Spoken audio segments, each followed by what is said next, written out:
Follow B50E electromagnetic column drilling machine.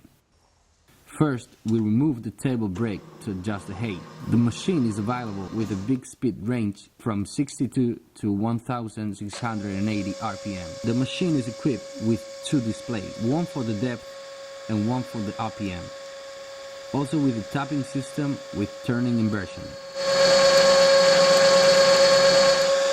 The Heller B50E allows to work with 50mm drills.